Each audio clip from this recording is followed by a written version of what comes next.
तर आजच्या लेक्चरला आपण शिकणार आहेत ऑर्गॅनोजेनेसिस. Topic is ऑर्गॅनोजेनेसिस. बघूया व्हॉट इज ऑर्गॅनोजेनेसिस. तर बघा, आपण झायगोट पासून जेव्हा एम्ब्रियोचं डेव्हलपमेंट चालू केली, काय केलं आपण? झायगोट मध्ये क्लिवेज केलं. क्लिवेज म्हणजे मायटोसिस डिव्हिजन केलं आणि हा युनिसेल्युलर जो झायगोट होता त्यापासून आपण मल्टीसेल्युलर एम्ब्रियो बनवला. झायगोट पासून मोरुला तयार केला. मोरुला पासून ब्लास्टुला तयार केला. ब्लास्टुलाचं आपण काय केलंय? युटेरसच्या एंडोमेट्रियम मध्ये इम्प्लांटेशन केलंय. त्यानंतर गॅस्ट्रुला तयार झाला आणि या एम्ब्रियो मध्ये ज्या स्पेशल सेल्स होत्या ज्याला आपण काय म्हणतो? Stem cells. Stem cells. या स्टेम सेल्स पासून आपण काय बनवल्या? 3 जर्म लेअर बनवल्या. एक्टोडर्म, सगळ्यात बाहेरची एक्टोडर्म, त्यानंतर मधली मिझोडर्म आणि सगळ्यात आतली लेअर होती एंडोडर्म. या 3 जर्म लेअर बनवल्या आपण स्टेम सेल पासून. आता या 3 जर्म लेअर पासून आपल्या बॉडीमध्ये वेगवेगळे काय तयार होणार आहेत? ऑर्गन्स तयार होणार आहेत. काय तयार होणार आहेत? वेगवेगळे ऑर्गन्स. जसं की आपण काल बघितलं, एक्टोडर्म लेअर पासून काय तयार झालीये? सेंट्रल नर्वस सिस्टम तयार झालीये, ज्यामध्ये कोणते ऑर्गन्स तयार झालेत? Brain and spinal cord. त्यानंतर मिडोडर्म पासून आपली काय तयार झाली? मस्क्युलर सिस्टम, आपला हार्ट, आपल्या बॉडी मधल्या ब्लड वेसल्स. हे कोणत्या लेअर पासून तयार झालं? मिझोडर्म लेअर पासून. एंडोडर्म लेअर पासून आपली काय तयार झाली? Digestive system. त्यामुळे डायजेस्टिव्ह सिस्टमचे वेगवेगळे ऑर्गन आले, जसे की stomach, liver, small intestine, large intestine. हे जे आपण वेगवेगळे ऑर्गन्स तयार केलेत कुणापासून? या 3 जर्म लेअर पासून. यालाच काय म्हणतो आपण? Organogenesis. The process of formation of different organs from germ layers is called as organogenesis. काय म्हणलं? The formation of different organs from the germ layer. Ectoderm, mesoderm and endoderm या जर्म लेअर पासून आपण जे वेगवेगळे ऑर्गन्स बनवले यालाच काय म्हणतो आपण? ऑर्गॅनोजेनेसिस. ओके. त्यानंतर आता आपण प्लासेंटा पण बघितला. प्रेग्नन्सी मध्ये प्लासेंटा तयार झाला फिमेलच्या युटेरस मध्ये. आता ही जी प्रेग्नन्सी आहे, इम्प्लांटेशन झाल्यानंतर आपण काय म्हणलं? प्रेग्नन्सी काय झाली?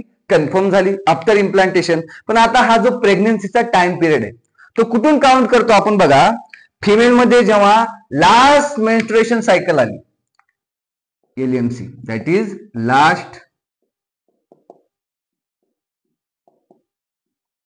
Last menstruation cycle. जेव्हा फिमेल मध्ये LMC आली, लास्ट मेन्स्ट्रुएशन सायकल आली, त्या लास्ट मेन्स्ट्रुअल सायकल पासून जोपर्यंत त्या बेबीची काय होत नाही? बर्थ होत नाही. त्या बेबीची काय होत नाही? बर्थ होत नाही. बघा, लास्ट मेन्स्ट्रुएशन सायकल पासून जोपर्यंत त्या बेबीची बर्थ होत नाही तोपर्यंतचा जो टाइम पिरियड आहे, तोपर्यंतचा हा जो मधला टाइम पिरियड आहे, तो टाइम पिरियड किती महिन्याचा आहे? 9 मंथचा आहे. किती मंथचा आहे? 9 मंथ. आणि या 9 मंथच्या टाइम पिरियडला आपण काय म्हणतो? Gestation period. कोणता पिरियड? गस्टेशन पिरियड. आणि हा गस्टेशन पिरियड किती आहे? 9 मंथचा पिरियड असतो. ह्युमन्स मध्ये गस्टेशन पिरियड किती महिन्याचा असतो? 9 मंथ. कुठपासून काउंट करतो आपण? Last menstruation cycle up to birth of baby. आणि या 9 महिन्याच्या पिरियडला आपण कोणता पिरियड म्हणतो? Gestation period. आता हा जो 9 मंथचा गस्टेशन पिरियड आहे, तो गस्टेशन पिरियड आपण काय केला? 3-3 महिन्याच्या छोट्या छोट्या पार्ट मध्ये डिवाइड केला. म्हणजे हा 9 महिन्याचा जो पिरियड आहे तो आपण 3-3 महिन्याच्या पिरियड मध्ये काय केलाय? डिवाइड केलाय. आणि या 3-3 महिन्याच्या ग्रुपला आपण काय म्हणतो? ट्रायमेस्टर. काय म्हणतो? ट्रायमेस्टर. ट्रायमेस्टर.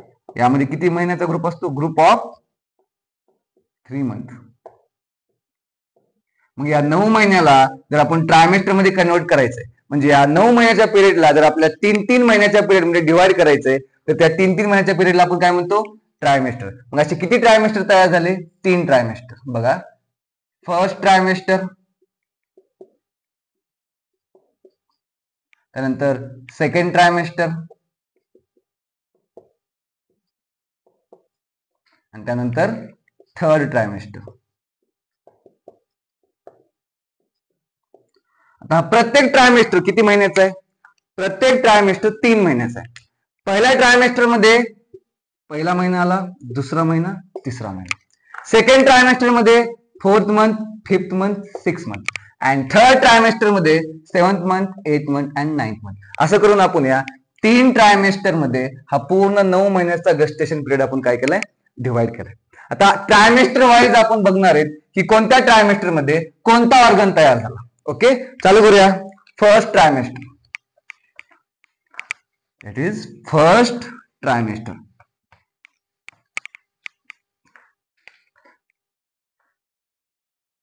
First trimester.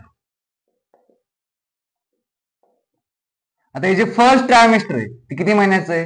पहिले 3 month, first month, second month and third month. आता बघूया या फर्स्ट ट्रायमेस्टर मध्ये आपल्याला मदर मध्ये काय चेंजेस झाले हे पण बघायचंय आणि एम्ब्रियो मध्ये काय चेंजेस झाले हे पण बघायचे. या पहिल्या ट्रायमेस्टर मध्ये इन फर्स्ट ट्रायमेस्टर एम्ब्रियोला आपण आता काय म्हणणार आहे? In first trimester embryo is called as, आता एम्ब्रियोला काय म्हणायचं? फिटस म्हणायचं. In first trimester embryo is called as foetus. या पहिल्या ट्रायमेस्टर मध्ये आपण एम्ब्रियोला काय म्हणतो?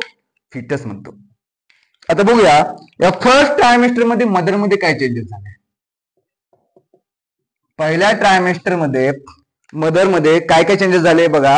इन फर्स्ट ट्रायमेस्टर मदर मध्ये काय आली? मॉर्निंग सिकनेस आली. Morning sickness. मदर मध्ये काय आली? Morning sickness. म्हणजे कोणते कोणते सिम्पटम्स मदर मध्ये दिसतात मॉर्निंग सिकनेस मध्ये? नॉझिया, नॉझिया, वॉमिटिंग. बघा मदर मध्ये काय आली? मॉर्निंग सिकनेस आली. यामध्ये सिम्पटम काय काय दिसले? नॉझिया, वॉमिटिंग, मूड स्विंग्स. हे सगळे सिम्पटम्स कशाचे आहेत? मॉर्निंग सिकनेसचे आहेत. आणि हे चेंजेस मदर मध्ये होणार आहेत ड्युरिंग फर्स्ट ट्रायमेस्टर. ओके, त्यानंतर आता फिटस मध्ये बघा काय काय चेंजेस होणार आहेत. आता हे चेंजेस आपण कसे बघणार आहेत? मंथ वाईज चेंजेस बघणार आहेत. बघूया सगळ्यात आधी पहिलं बघूया at the end of first month. पहिला महिना जेव्हा संपत आला, at the end of first month या फिटसच्या बॉडीमध्ये सगळ्यात आधी at the end of first month कोणता ऑर्गन बनला? हार्ट. कोणता ऑर्गन बनला? Heart. At the end of first month formation of heart take place in foetus. आता हार्ट तयार झालंय. हार्ट काय करणार? बीट करणार. हार्ट काय करणार? बीट करणार. म्हणजे आपल्याला काय ऐकणार? Heart beating. जेव्हा आपण प्रेग्नेंट वुमनच्या युटेरसवर स्टेथोस्कोप लावून हार्ट बीटिंग ऐकतो कुणाची? फिटसची. आणि जर ती हार्ट बीटिंग आपल्याला क्लिअर ऐकू येत असेल तर आपण काय इंडिकेट करतो की फिटसची ग्रोथ अँड डेव्हलपमेंट कशी चालू आहे? नॉर्मल चालू आहे. By simply listening the heart sound by stethoscope.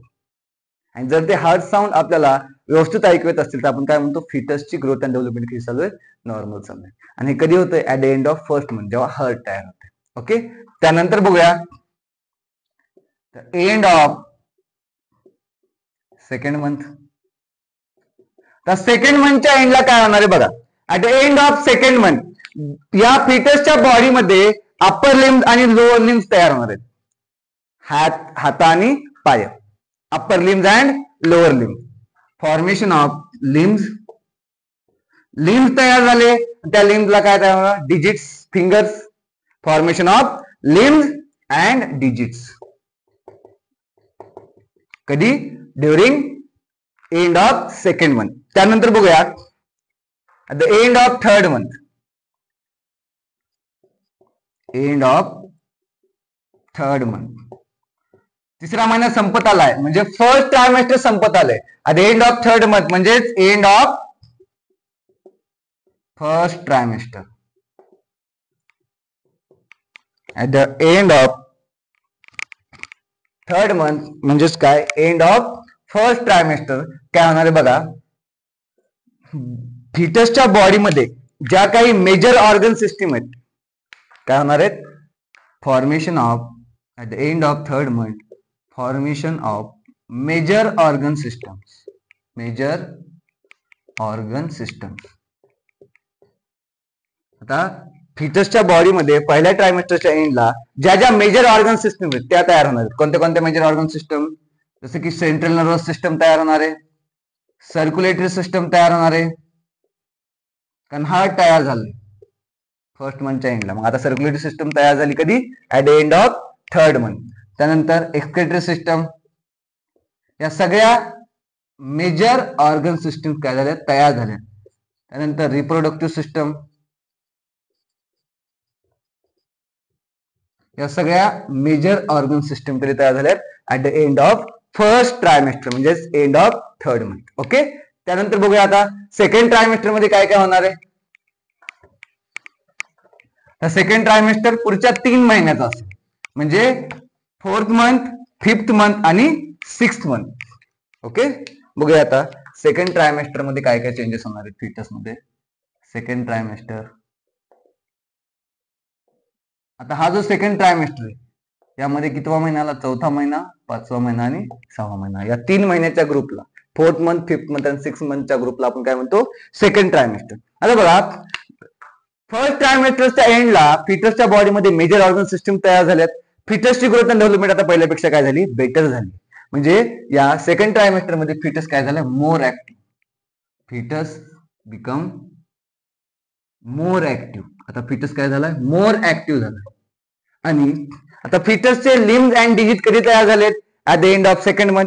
First trimester मध्ये फिटसचे लिम्स अँड डिजिट तयार झालेत आणि या सेकंड ट्रायमेस्टर मध्ये फिटस काय झाला? मोर ऍक्टिव्ह झालाय. आणि या सेकंड ट्रायमेस्टरच्या 5th मंथ मध्ये आता बेबी काय करेल? मुवमेंट करेल. म्हणजे बेबीनं युटरसला काय केलं? किक केलंय. यालाच काय म्हणतो आपण? First movement of baby. First movement of baby. बेबीची पहिली मुवमेंट कधी आपल्याला नोटीस झाली? सेकंड ट्रायमेस्टरच्या 5th मंथ मध्ये. आणि त्यासोबतच हेअर्स ऑन हेड्स. बेबीच्या हेडवर काय आले? हेअर्स आले. कधी? During 5th month of second trimester. बघा पहिली मुवमेंट झाली आहे बेबीची, म्हणजे बेबीने युटरसला किक केलंय अँड बेबीच्या हेडवर छोटे छोटे काय आले? हेअर्स आले. त्यानंतर बघूया 6th मंथ मध्ये काय होणार आहे? The end of 6th month. 6 मंथचा एंड आहे म्हणजे सेकंड ट्रायमेस्टरचा काय असेल? एंड असेल. एंड ऑफ 6th मंथ म्हणजे end of second trimester. End of second trimester. तर बघा सेकंड ट्रायमेस्टरच्या एंडला काय काय होणार आहे बघा. 5th मंथ मध्ये फक्त बेबीच्या हेडवर हेअर्स आले, पण एंड ऑफ सेकंड ट्रायमेस्टर म्हणजे एंड ऑफ 6th मंथ काय झालं? बेबीची पूर्ण बॉडी छोट्या छोट्या हेअर्सनी कव्हर झाली. Whole body of baby is covered by tiny hairs. Tiny hairs. बेबीची सगळी बॉडी टायनी हेअर्सनी काय केली? कव्हर केली. कधी? At the end of 6th month म्हणजे एंड ऑफ सेकंड ट्रायमेस्टर. त्यानंतर आता बेबीचे जे आईज आहेत, बेबीचे आईज काय झालेत? ओपन झालेत. बेबीचे आईज काय झालेत? ओपन झालेत. म्हणजेच काय? आयलिड्स सेपरेट झाल्यात. आयलिड्स सेपरेट. बेबीचे आयलिड्स काय झालेत? सेपरेट झालेत. आणि त्यासोबत काय झालंय? Eyelashes is form. बघा काय काय झालंय? बेबीचे आयलिड सेपरेट झालेत म्हणजे बेबीने काय केले? डोळे उघडलेत आणि आयलॅशेस तयार झालेत. कधी? At the end of 6th month म्हणजे end of second trimester. Okay. आता बघूया लास्टचा ट्रायमेस्टर आहे, दॅट इज थर्ड ट्रायमेस्टर. या थर्ड ट्रायमेस्टर मध्ये काय काय झालं बघूया. आता बघा थर्ड ट्रायमेस्टर पर्यंत बेबीची ग्रोथ डेव्हलपमेंट खूप जास्त झाली. थर्ड ट्रायमेस्टर म्हणजे किती महिने? 7th, 8th आणि 9th मंथ. हे लास्टचा ट्रायमेस्टर आहे. ओके. आता जोपर्यंत बेबी थर्ड ट्रायमेस्टर मध्ये गेला, बेबीची ऑलमोस्ट ग्रोथ अँड डेव्हलपमेंट काय झाली? कम्प्लीट झाली. जर बेबीचं वेट बघितलं, बेबीचं वेट जर बघितलं तर त्याचं वेट 3 to 4 kg झालंय. बेबीचं वेट किती झालंय? 3 to 4 kg बेबीचं वेट झालंय. मग बेबीचं वेट जर 3 to 4 kg झालंय आणि बेबी आपल्याला 9 महिने आपण कशामध्ये ठेवला, युटरस मध्ये ठेवलाय, तर due to increase in weight and increase in length of baby, uterus काय झालंय, एक्सपांड. युटरस काय झालाय, एक्सपांड झाला. युटरसची साईज काय झाली, वाढली. आता युटरसची साईज वाढल्यामुळं हा जो युटरस आपल्या पेल्विक कॅव्हिटी मध्ये होता, आता due to increase in size uterus कोणत्या कॅव्हिटी मध्ये आलाय, ऍब्डॉमिनल कॅव्हिटी मध्ये आलाय. आणि त्यामुळे काय झालं, ऍब्डॉमिनल ऑर्गन काय झाले, कंप्रेस झाले.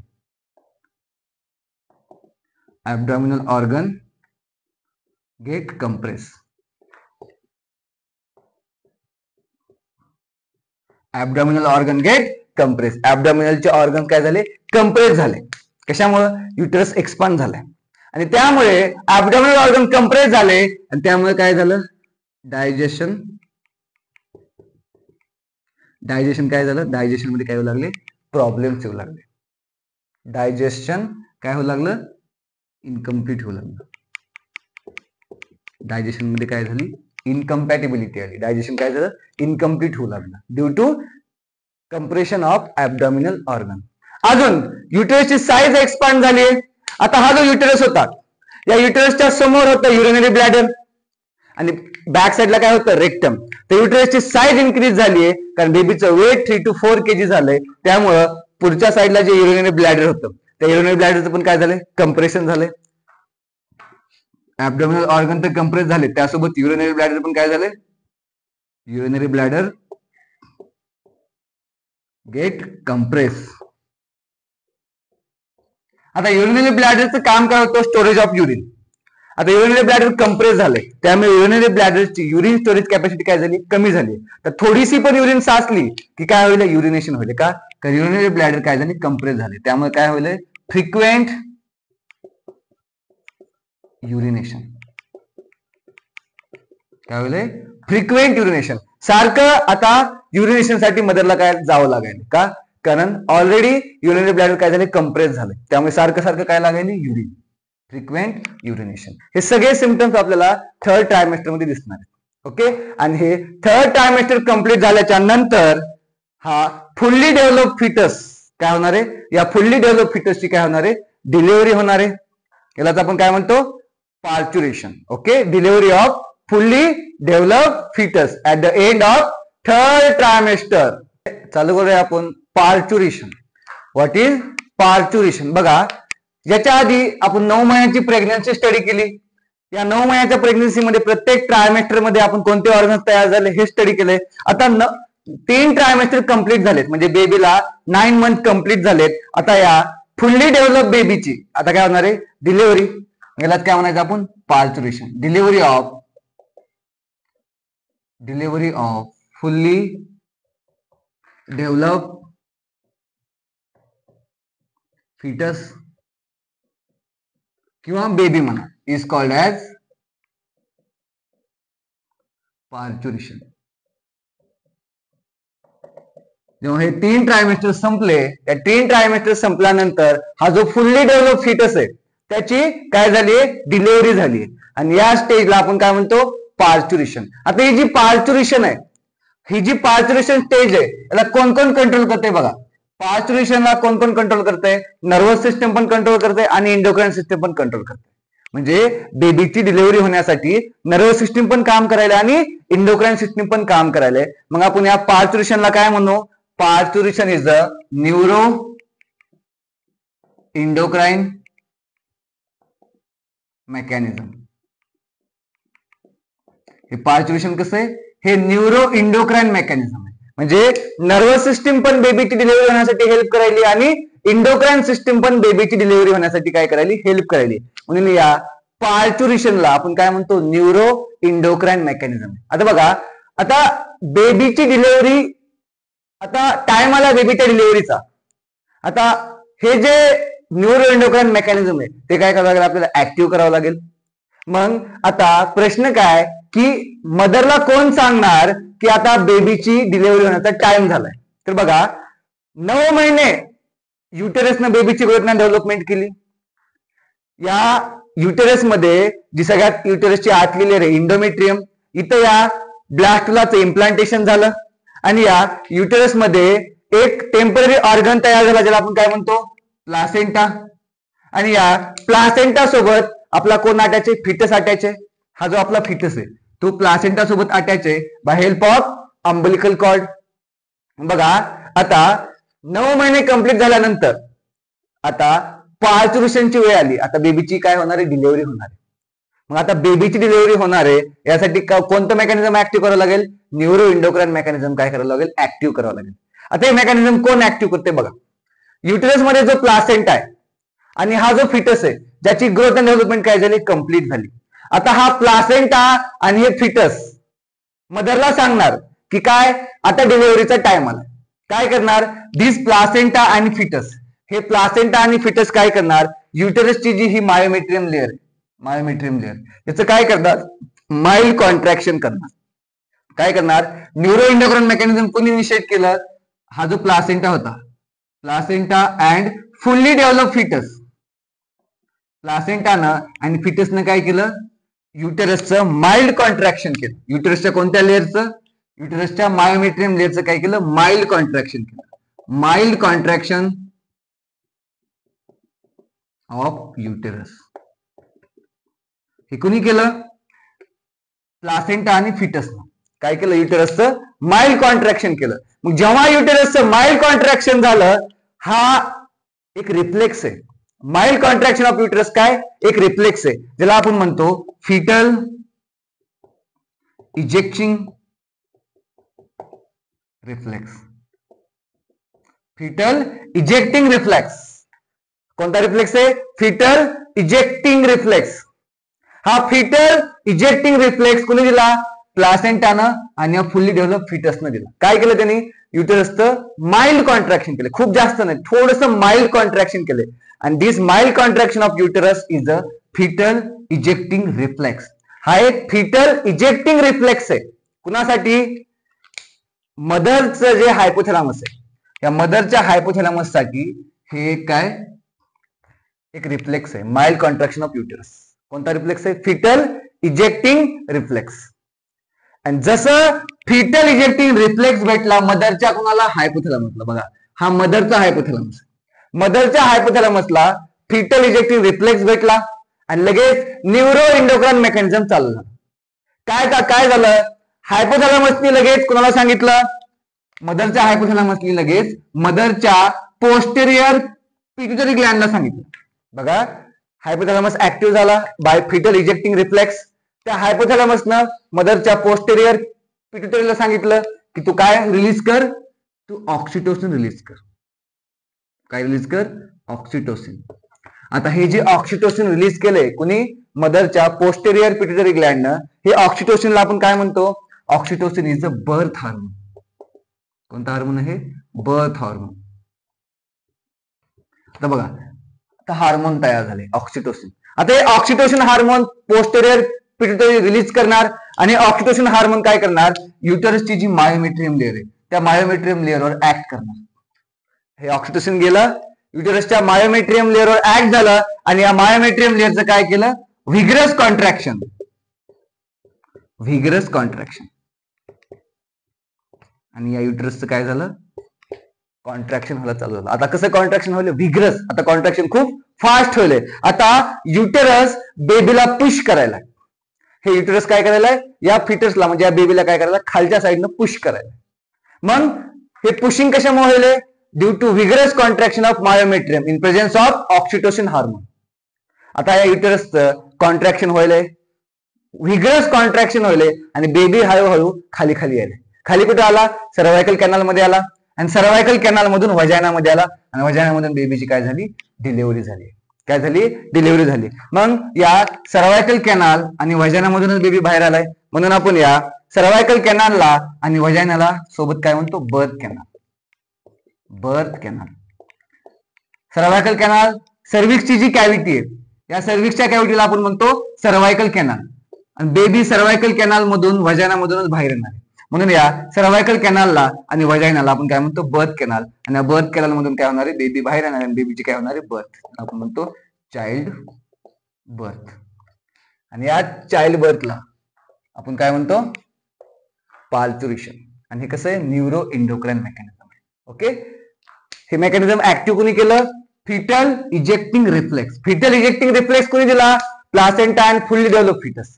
काय fetal ejecting reflex, mild contraction of uterus. मग या फिटल इजेक्टिंग रिफ्लेक्स न मदरच्या हायपोथॅलॅमसला ऍक्टिव्ह केलं. मदरच्या हायपोथॅलॅमसनं पोस्टेरियर पिट्युटरीला सांगितलं की तू काय रिलीज कर, oxytocin. Oxytocin is a birth hormone. They act on myometrium and causes their vigorous contraction. आता युटरसचं कॉन्ट्रॅक्शन खूप फास्ट होईल आणि या कॉन्ट्रॅक्शन मग बेबी खाली खाली काय होईल, पुश व्हायलाय. मग बेबी सर्वायकल कॅनलमध्ये आला, तिथून वजानामध्ये आला आणि वजानामधून त्याची काय झाली, डिलिव्हरी झाली. म्हणून आपण सर्वायकल कॅनल आणि वजानाला काय म्हणतो, बर्थ कॅनल, कारण तिथूनच चाइल्ड बर्थ होणार आहे. आणि या मेकॅनिझमला आपण काय म्हणतो, parturition. The delivery of fully develop fetus is called as parturition. The delivery of fully develop fetus is called as parturition. Okay, पुढे जाऊया. आता बेबीची काय झाली, डिलिव्हरी झाली. आता कोणतं फेज चालवणार, आता लॅक्टेशन फेज चालवणार, फेज ऑफ लॅक्टेशन. का, कारण आता हा जो बेबी डिलिव्हर होऊन बाहेर आलाय, या बेबीची ग्रोथ अँड डेव्हलपमेंट आपल्याला करायची. मग या बेबीची ग्रोथ अँड डेव्हलपमेंट करण्यासाठी या बेबीला काय लागेल, मिल्क लागेल. मग ते मिल्क जर तयार करायचंय तर कोणतं फेज चालू करावं लागेल, लॅक्टेशन फेज चालू करावं लागेल. ओके, मग लास्ट फेज कोणतं आहे, लॅक्टेशन फेज. Lactation phase. बघा, त्या बेबीची काय झाली, डिलिव्हरी झाली. डिलिव्हरी झाल्यानंतर बेबीला 6 मंथ काय लागेल, मदर मिल्क लागेल. किती महिने, 6 महिने काय लागेल, मदर मिल्क लागेल. आणि या 6 महिन्याच्या पिरियडला आपण कोणतं फेज म्हणतो, लॅक्टेशन फेज. किती महिन्याचं आहे, 6 महिन्याचं. 6 मंथ मदरचं मिल्क लागेल बेबीला for their growth and development. आणि 6 महिन्याचा जो पिरियड आहे, बेबीची डिलिव्हरी झाल्यापासून पुढचे जे 6 महिने आहेत त्याला कोणता फेज म्हणतो आपण, लॅक्टेशन फेज. आता लॅक्टेशन फेज मध्ये काय होणार आहे बघा, जेव्हा मदर प्रेग्नेंट होती, प्रेग्नेन्सी मध्ये मदरची जी मॅमरी ग्लँड होती, मॅमरी ग्लँड कधी, ड्युरिंग प्रेग्नेन्सी.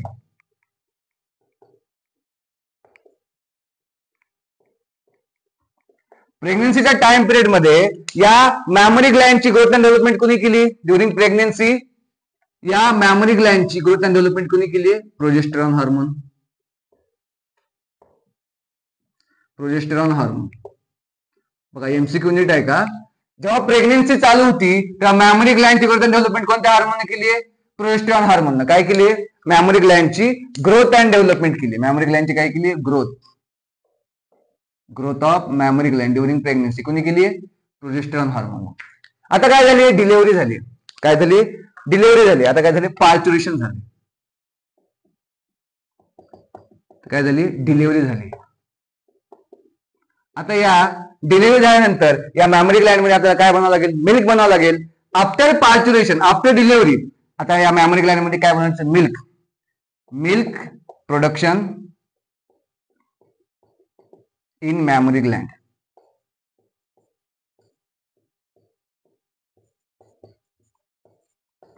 जेव्हा प्रेग्नेन्सी होती, या प्रेग्नेन्सीच्या काळात 9 महिने प्रोजेस्टेरॉन मॅमरी ग्लँडची ग्रोथ अँड डेव्हलपमेंट केली.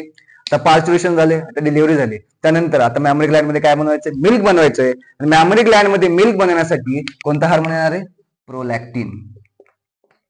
कोणता हार्मोन, प्रोलॅक्टिन हार्मोन. आणि हे हार्मोन 6 महिने या मॅमरी ग्लँड मध्ये मिल्क बनवणार आहे. आणि कोणतं फेज चालू करणार आहे, लॅक्टेशन फेज. मग lactation phase is due to which hormone, due to prolactin hormone. Prolactin hormone causes lactation phase. आणि हे प्रोलॅक्टिन हार्मोन काय बनवणार आहे, मॅमरी ग्लँड मध्ये मिल्क बनवणार आहे. हेच मिल्क ड्रिंक करून हा बेबी 6 महिने काय राहणार आहे, त्या बेबीची ग्रोथ अँड डेव्हलपमेंट काय राहणार आहे, कंटिन्यू राहणार आहे. 6 मंथ. आफ्टर 6 मंथ आपण बेबीवर एक अन्नप्राशन संस्कार करतो, ज्यामध्ये बेबीला फर्स्ट टाइम आपण काय करतो, मदरच्या मिल्कच्या ऐवजी दुसरे फूड सप्लिमेंट देतो. Okay, after 6 month. पण जोपर्यंत 6 महिने आहे तोपर्यंत त्या बेबीला कम्प्लिटली आपण काय देतो, मदरचं मिल्क देतो. का, कारण त्या बेबीची ग्रोथ अँड डेव्हलपमेंट कम्प्लीट व्हावी त्यामुळे. ठीक आहे. आता या लॅक्टेशन फेजच्या इनिशियल डेजला, initial days of lactation phase, lactation फेजच्या इनिशियल डेजला मॅमरी ग्लँड जे मिल्क बनवते, Initial days of lactation phase, milk produced by mammary gland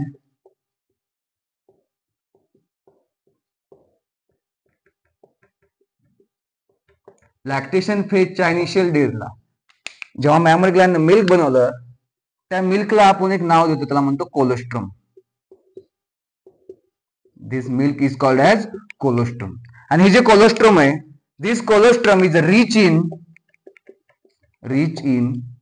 proteins, fats and carbohydrate. या कोलेस्ट्रॉल मध्ये खूप मोठ्या अमाऊंट मध्ये न्यूट्रियन्स असतात, प्रोटीन्स असतात, फॅट्स असतात आणि कार्बोहायड्रेट्स असतात, जे बेबीची ग्रोथ अँड डेव्हलपमेंटसाठी काय करतात, हेल्प करतात. अजून या कोलेस्ट्रॉल मध्ये एक अँटीबॉडी असते. अँटीबॉडी कोणती अँटीबॉडी असते? IgA. Antibody IgA. कोणती अँटीबॉडी असते? IgA, इम्युनोग्लोब्युलिन ए. ही IgA अँटीबॉडी या कोलेस्ट्रॉल मध्ये असते आणि ही IgA अँटीबॉडी काय करते? बेबी मध्ये पॅसिव्ह इम्युनिटी तयार करते. कोणती इम्युनिटी? Passive immunity. म्हणजे बेबीला बघा, हा बेबी नवीन या वर्ल्ड मध्ये आलाय, मग त्या बेबीवर वेगवेगळे बॅक्टेरिया, व्हायरस काय करणार? अटॅक करणार. मग त्या बॅक्टेरिया आणि व्हायरसच्या अगेन्स्ट बेबीला फाईट करण्यासाठी या कोलेस्ट्रॉल मध्ये काय आहेत? अँटीबॉडी आहेत, IgA अँटीबॉडी. आणि या अँटीबॉडी बेबीमध्ये काय करणार? पॅसिव्ह इम्युनिटी प्रोव्हाइड करणार. म्हणजे बेबीला या बॅक्टेरिया, व्हायरस सोबत फाईट करण्यासाठी काय करणार? हेल्प करणार. ओके, तर इथं आपला ह्युमन रिप्रोडक्शन हा चॅप्टर कंप्लीट झालेला आहे. थँक्यू.